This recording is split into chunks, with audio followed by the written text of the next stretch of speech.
السلام عليكم، بسم الله الرحمن الرحيم. النهاردة هنتكلم في المهزلة اللي بتحصل بخصوص غزة وتصريحات الرئيس المتخلف اللي اسمه ترامب، الرئيس الأمريكي، اللي كل شوية بيلعب بعواطف المسلمين والعرب بسكان غزة.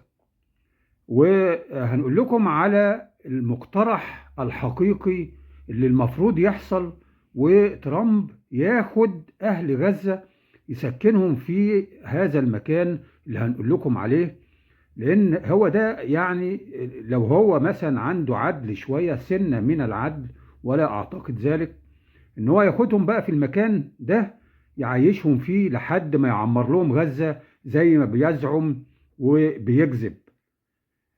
طبعا احنا عارفين قصة ترامب. هو جاي طبعا بمخطط للمنطقة.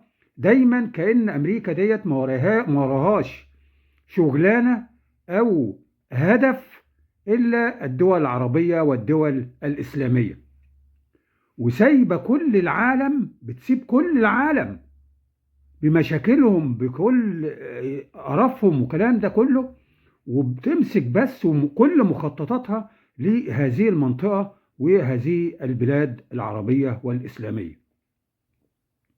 فاحنا عارفين ان ترامب ادعى ان هو عايز يطلع اهل غزة من غزة، علشان شوفوا بقى يعني الكلام السخرية والمسخرة بتاعته. يقول لك علشان ابني لهم غزة جميلة، غزة زي يعني حاجة مكان كده راقي جدا ما يحلموش بيه، وبعد كده اجيبهم تاني اسكنهم في مكان حلو. يعني هل ده كلام؟ ده كلام يعني بيستهزئ بينا، بيستهزئ بعقول العرب والمسلمين. وكل ده بسبب ضعفنا، كل ده بسبب ضعفنا، لان احنا مش كويسين وعمالين ناكل في بعض، عمالين ناكل في بعض ونقطع في بعض ونحارب بعض. علشان كده يجي واحد زي ده يتحكم فينا بهذا الشكل ويسخر مننا بهذا الشكل. فهذا الرئيس، هذا الرئيس يجب عليه ان هو طبعا ان الدول العربية تقترح عليه ان هو ياخد الفلسطينيين اهل غزة ويسكنهم عنده في امريكا، ياخدهم يقعدهم هناك في القصور اللي هناك والفلل وناطحات السحاب لحد ما يبني لهم غزة لو هو صادق. انما هو يقترح ان هو اهل غزة تطلع تروح مصر، تروح الاردن. ومقترح دلوقتي يعني بيقول لك مصر والاردن رفضوا، فمقترح 3 دول اوروبية اللي هي اسبانيا وايرلندا والنرويج. يقول لك اي دولة من ال3 دول او يتقسموا على ال3 دول دول، وعلى حد ما يبني لهم غزة. طبعا اسبانيا رفضت وكل الدول رفضت، وبيقولوا ان غزة لأهل غزة. لكن دي كل ده الغرض من كلام ترامب ده ان هو بيستهزئ بالدول العربية خصوصا وبالمسلمين عامة. بنشوف رد فعلهم ايه؟ مفيش، اموات، اموات، جثث هامدة، بسبب الخونة اللي موجودين في الدول العربية والدول الإسلامية، اللي هم من أهلنا، من إخواتنا، اللي خلونا بهذا الشكل الهزيل، وكل يوم يتمسخر بينا ويمسح بينا الأرض، وإحنا مفيش أي رد فعل. يقول لك هطلع أهل غزة لحد ما ابني لهم غزة. طب وأنت كنت بتدمرهم ليه؟ موتت منهم 50,000 وجرحت أكتر من 150,000. عشان إيه؟ عشان تبني لهم غزة؟ هما مش عايزين المباني بتاعتك ولا الحاجات الحلوة بتاعتك. كلام كله استهزاء. وكل ما يحس اننا ضعاف ومش قادرين نتكلم ومفيش رد فعل، هيزيد هو الواحد كده قليل الادب، اما تسيبه يزيد في قله الادب. لو ما وقفتلوش هيزيد، وهيعتدي علينا كلنا، وهيمسح بينا الارض اكتر من كده.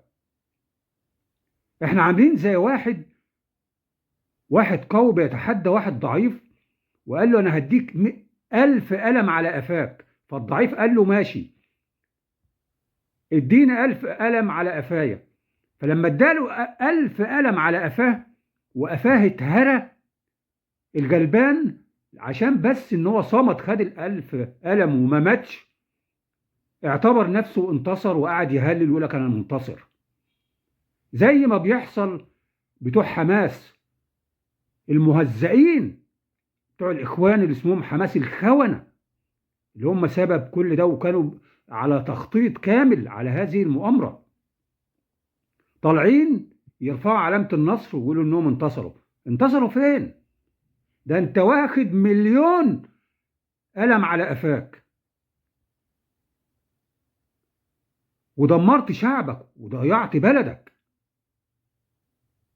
وكشفت كل الدول العربية والإسلامية، كشفت مدى ضعفنا ومدى هزلنا،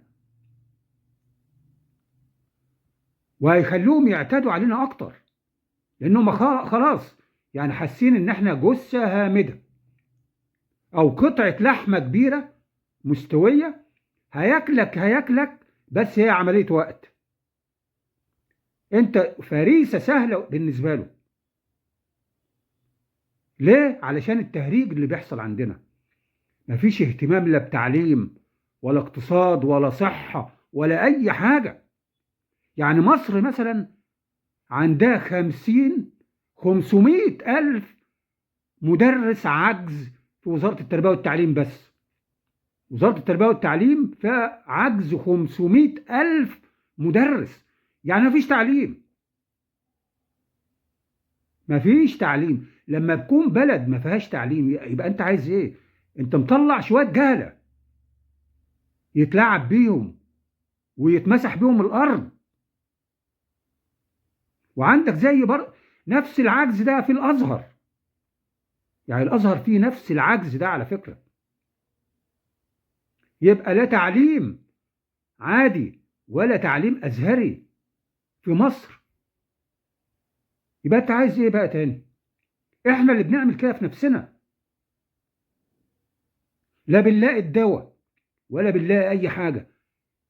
في ناس بتموت علشان مش لاقيه الدواء، ولو لقته تلاقيه غالي جدا ما يقدرش يشتريه، وما ياخدوش ويموت.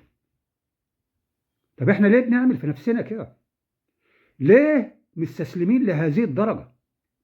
لو احنا خايفين من امريكا انها تيجي تدمرنا وبنديها ثرواتنا عشان نسكتها بحجة انها هتيجي تعتدي علينا وتموتنا، طب ما هي كده كده بتموتك على البطيء، ومش مخليها ليك كرامة.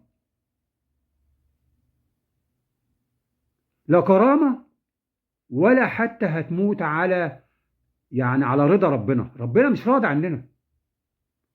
حتى الازهر اللي المفروض دلوقتي وقت عصيب، المفروض يرجعنا للدين الصحيح، لا بيتوه الناس، بيتوه الشعب المصري، ويخليه يروح يعبد القبور والأضرحة، ويرقصوا ويفقروا في الموالد والكلام من ده، ويصرف ملايين على الأضرحة.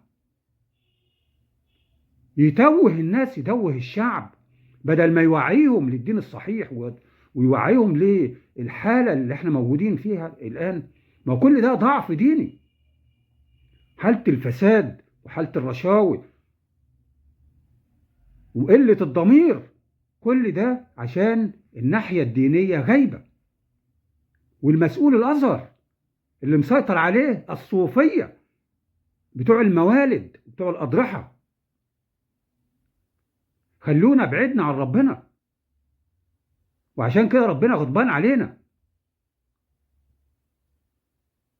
يا ريت الناس تفوق.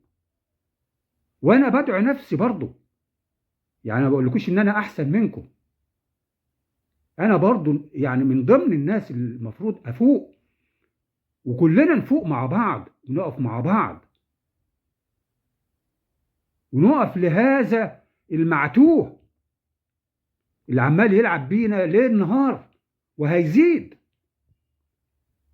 ترامب ده لو ما وقفتلوش، انا عارف ان في فرق تسليح رهيب، لكن برضه في ربنا موجود، في ربنا موجود.